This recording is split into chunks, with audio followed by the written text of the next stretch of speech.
Hello dear students, welcome to Sangeeta's English corner. हम अपनी आज की वीडियो में द टाइगर किंग जो चैप्टर हम पहले पढ़ चुके हैं उसके क्वेश्चन आंसर डिस्कस करेंगे। So let's begin the topic. First question है, who is the tiger king, how does he get that name. Tiger king कौन था, उसको कैसे ये नाम मिला। तो Jilani Jung Jung Bahadur the ruler of Pratibandhapuram is known as the tiger king. तो प्रतिबंधपुरम का जो रूलर था, जो शासक था, राजा था, उसको द टाइगर किंग के नाम से जाना जाता था और उसका नाम क्या था, जिलानी जंग जंग बहादुर। ठीक। Astrologers said that the king would one day killed by a tiger. और एस्ट्रोलॉजर्स ने, जो भविष्यवाणी करते हैं ना, एस्ट्रोलॉजी करते हैं, भविष्यवाणी, तो उन्होंने कहा था कि ये जो किंग है ये एक दिन टाइगर के द्वारा मरेगा। The 10 days old prince growled and uttered terrifying words। और जब ये राजा 10 दिन का था, छोटा ही बच्चा था, तो जब इसने ये बात सुनी तो ये टाइगर की तरह ग्रोल्ड किया। टाइगर जैसे ये जो आवाज़ निकालता है इसको कहते हैं ग्रोल्ड। तो टाइगर की तरह ग्रोल्ड किया और उसने अपने मुंह से क्या शब्द निकाले जो कि टेरिफाइंग थे। लेट टाइगर्स बीवेयर, मतलब अब टाइगर को सतर्क रहने की आवश्यकता है, मुझे नहीं। He decided to kill 100 tigers, thus he got the name the tiger king. और इसलिए उसने डिसाइड किया कि मैं 100 टाइगर मारूंगा, क्योंकि 100वें टाइगर से उसकी मृत्यु लिखी थी। तो इसलिए उसने ये सोच के कि अगर मैं 100 टाइगर्स को मार दूंगा तो मेरी मृत्यु नहीं होगी, तो इसलिए उसने 100 टाइगर मार दिए, जिसकी वजह से उसको द टाइगर किंग नाम पड़ा। What did the royal infant grow up to be? तो जो वो छोटा सा जो रॉयल इन्फेंट था, जो बच्चा था, वो किस तरीके से क्या बना। What did the royal infant grow up to be, वो बड़ा होके क्या बना। The royal infant grew up to be the king of Pratibandhapuram. वो जो रॉयल इन्फेंट था, जो 10 दिन में जिसने शेर की तरह आवाज़ निकाली थी, तो वो था वो प्रतिबंधपुरम का किंग बना, वहाँ का राजा बना। Who was obsessed with the idea of killing 100 tigers, जिसको कि उसको क्या था कि मैं 100 टाइगर मारूंगा। उसको दिमाग में ये भर गया था कि मैं 100 टाइगर्स को मार दूंगा। He wanted to do so, वो ऐसा करना चाहता था। To disprove the prophecy which said that his death would come from the 100th tiger। वो ऐसा क्यों करना चाहता था, क्योंकि वो डिस्प्रूव करना चाहता था, इस बात को गलत साबित करना चाहता था। प्रोफेसी, कौन सी भविष्यवाणी को गलत साबित करना चाहता था, जिसमें ये कहा गया था कि किंग की डेथ होगी किससे, 100वें टाइगर से। How did the tiger king grow up, किस तरीके से बड़ा हुआ। आप देखो, ये क्वेश्चन नंबर 2 में पूछा है कि क्या बना, बड़ा हो के क्या बना, और क्वेश्चन नंबर 3 में पूछा है कि हाउ, किस तरह से ये बड़ा हुआ। तो ये जो क्वेश्चन है इनमें कंफ्यूज नहीं होना है। इसमें पूछ रहा है कि बड़ा होके क्या बना, और इसमें 3rd नंबर के क्वेश्चन में पूछा है कि हाउ, किस तरीके से ये बड़ा हुआ। ठीक। The crown Prince Jilani Jung Jung Bahadur drank the milk of an English cow. अच्छा, वो जो क्राउन प्रिंस था, होने वाला जो राजा था जिलानी जंग जंग बहादुर, वो उसका बचपन कैसे बीता कि वो एक इंग्लिश काउ का दूध पीता था। मतलब यहाँ पे ये एक सैटायर बताया है, ह्यूमरस किया है इस चीज़ को, कि वो जो उनके यहाँ जो काऊ थी वो भी इंग्लिश मैन से खरीदी हुई थी। ब्रिटिश टाइम की स्टोरी है ना ये। Was brought up by an English Naini, और उसको पाला किसने था, नैनी यानी आया, मतलब जो पालती हैं। इनके माँ बाप तो दोनों ही नहीं हैं, तो इंग्लिश नैनी ने ही उसे पाला। ट्यूटर्ड इंग्लिश, इंग्लिश पढ़ाई गई उसको। बाय एन इंग्लिश मैन, किसके द्वारा, एक इंग्लिशमैन के द्वारा ही इंग्लिश पढ़ाई गई, and saw nothing but English film, और वो बचपन में केवल कुछ नहीं, दूसरी फिल्म कुछ नहीं देखता था, इंग्लिश फिल्म ही देखता था। Day by day the tiger king grew taller and stronger, और दिन ब दिन इसी तरीके से वो बड़ा होता गया और स्ट्रोंगर होता गया। Like this tiger king was brought up, इस तरीके से वो बड़ा हुआ। Question number 4, what will the maharaja do to find the required number of tigers to kill. जितने उसको टाइगर चाहिए थे उतने प्रतिबंधपुरम में तो थे ही नहीं, तो उसने उतने टाइगर 100 टाइगर फाउंड करने के लिए क्या किया।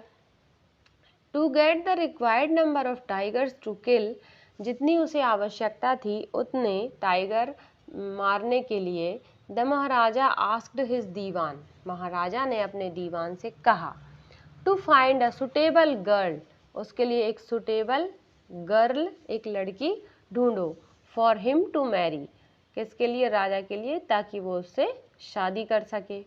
अ suitable girl would be one, और वो जो सुटेबल परफेक्ट गर्ल कौन होनी चाहिए, who would not only come from a royal family, जो ना सिर्फ एक अच्छे परिवार से बिलोंग करे, जो ना सिर्फ एक अच्छे परिवार से रहे, but also belong to a state with a large tiger population, वो ऐसे राज्य से भी संबंधित हो जहाँ पे लार्ज पॉपुलेशन हो टाइगर की, बहुत सारे टाइगर्स हों। ऐसा क्यों कर रहा था राजा, ताकि इसी बहाने वो अपने ससुराल जाता और टाइगर्स को किल करके आता, है ना, और वो करता भी था ऐसा, अपने ससुर से मिलने के लिए जाता था तो 4-5 टाइगर को एक बार में किल करके आता था। Next question, how will the maharaja prepare himself for the 100th tiger which was supposed to decide his fate, महाराजा ने खुद को कैसे तैयार किया उस 100वें टाइगर के लिए जिसे कहा गया था कि ये उसका फेट डिसाइड करेगा, ये उसकी किस्मत डिसाइड करेगा।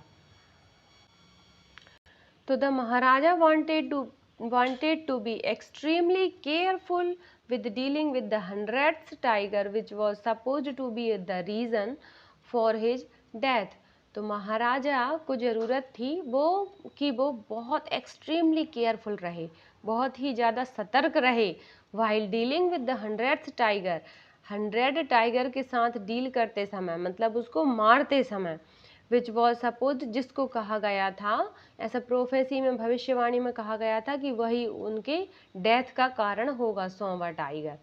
On killing the 100th one, और 100वें टाइगर को मारते समय, he took a careful aim at the tiger, उसने अपने एम पर, अपने उद्देश्य टाइगर पर केयरफुल एम, बिल्कुल सतर्क होकर साधा, एम साधा, एंड शॉट इट, और उसको गोली चलाकर मार दिया।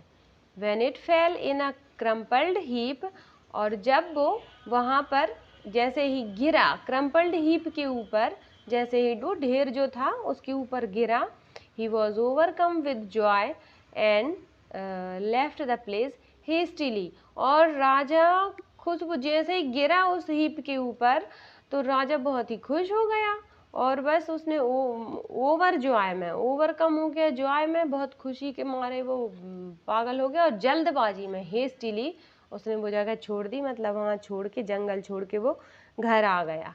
फिर बाद में पता चलता है ना कि वो टाइगर तो डर के कारण गिरा था, वो मरा नहीं है मतलब। Question number 6, the story is a satire on the conceit of those in power. How does the author employ the literary device of dramatic irony in the story?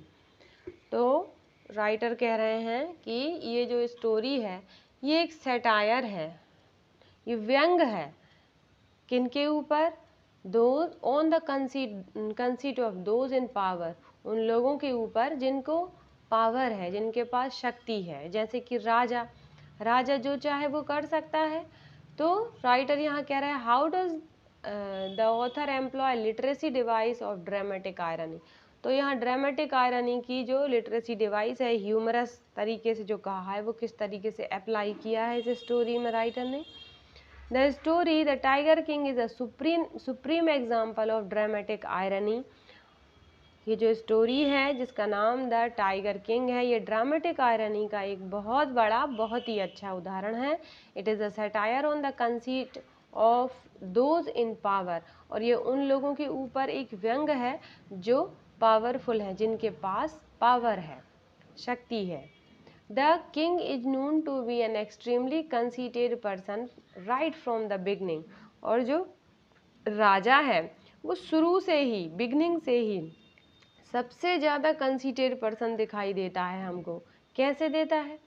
As a 10 days old infant, जब वो 10 दिन का था, 10 दिन का छोटा सा शिशु जब वो था, ही स्पोक या प्रोनाउंस्ड बोलना, और यदि ये भूल जाओ तो स्पोक भी बोल सकते हो।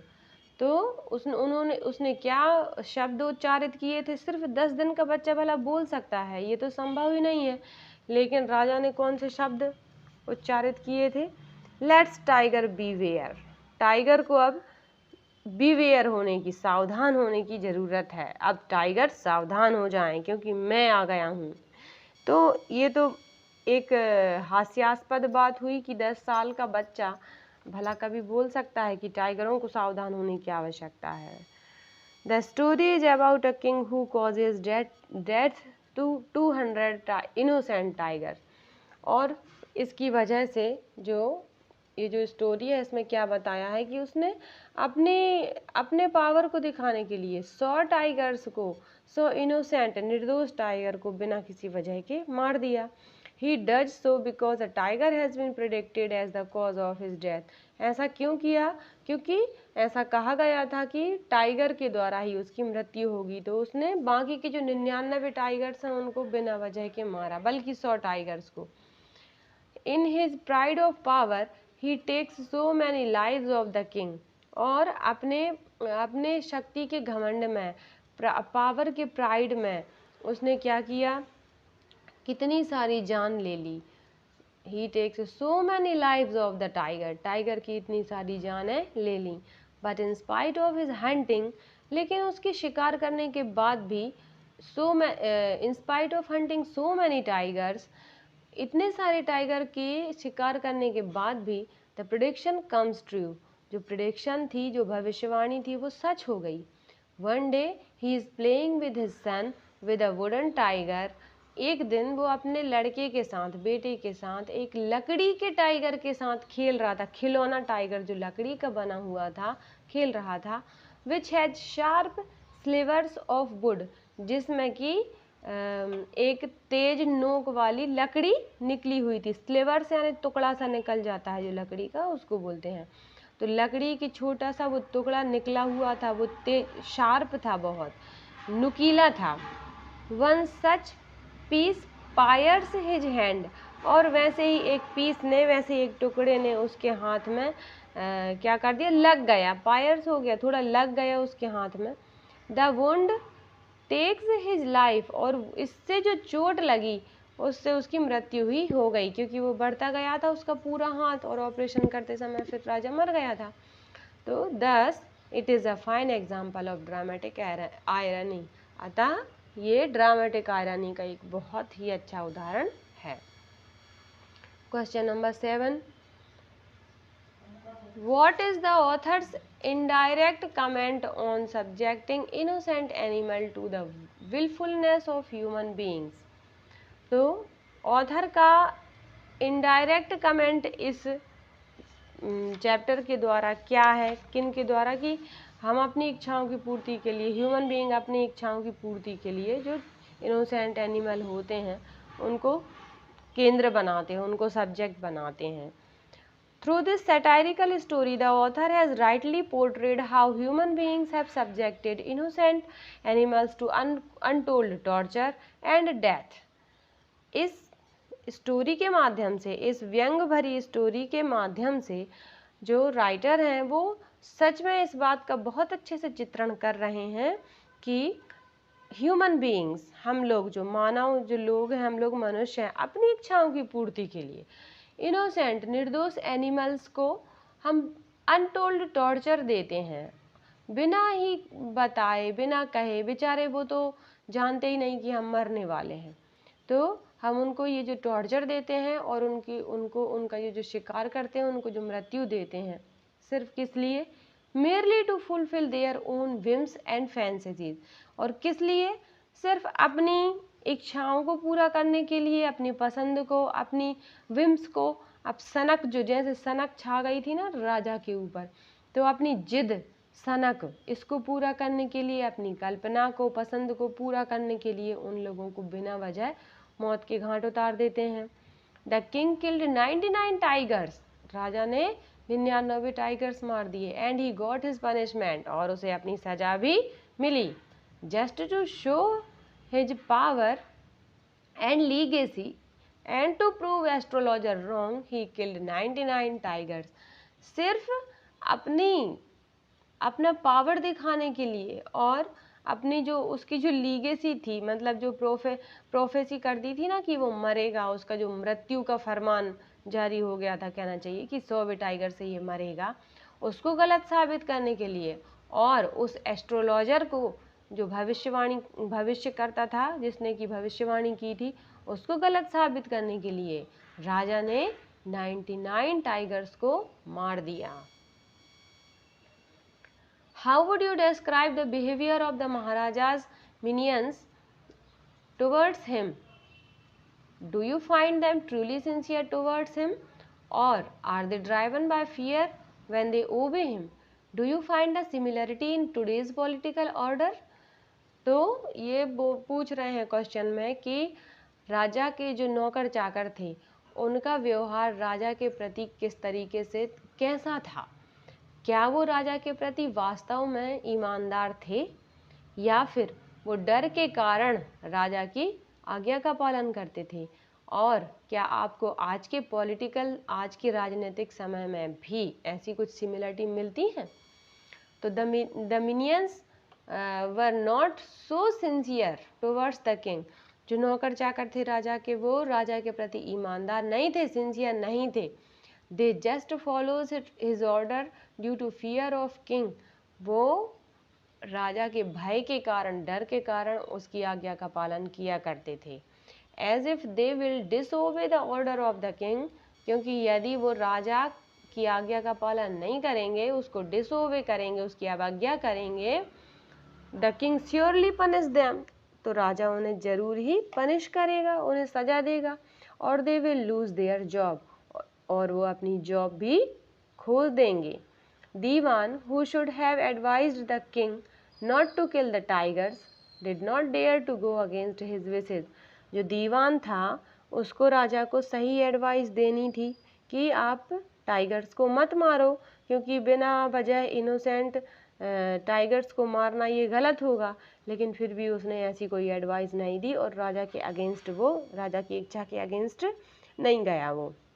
इन today's political order there is some similar things. और आज के राजनीतिक समय में भी ऐसी कुछ चीज़ें दिखाई देती हैं जो कि उस समय से मिलती जुलती हैं।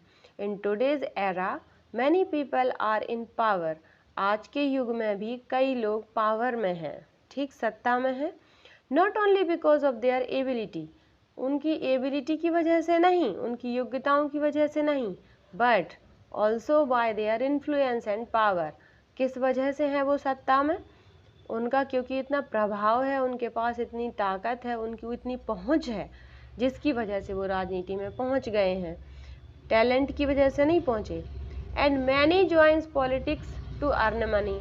और बहुत से ऐसे भी हैं जिन्होंने कि पैसा कमाने के लिए पॉलिटिक्स ज्वाइन की है, राजनीति ज्वाइन की है। But some joins to do something good for the country. लेकिन कुछ ऐसे भी हैं जिन्होंने देश के लिए कुछ अच्छा करने के लिए पॉलिटिक्स ज्वाइन की है। तो आज के समय में हर प्रकार के लोग मिलते हैं।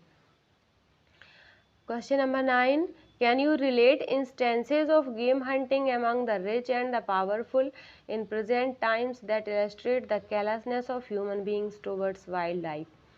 क्या आज के समय में भी आपको कुछ ऐसे उदाहरण मिलते हैं कि जो अपना जो गेम हंटिंग होता है, मतलब जो इनको जीव जंतुओं को शिकार करने को एज अ गेम के रूप में मतलब करते हैं, जो बड़े पावरफुल लोग हैं, तो क्या वो आज के समय में आपको भी दिखाई देता है वाइल्ड लाइफ के प्रति?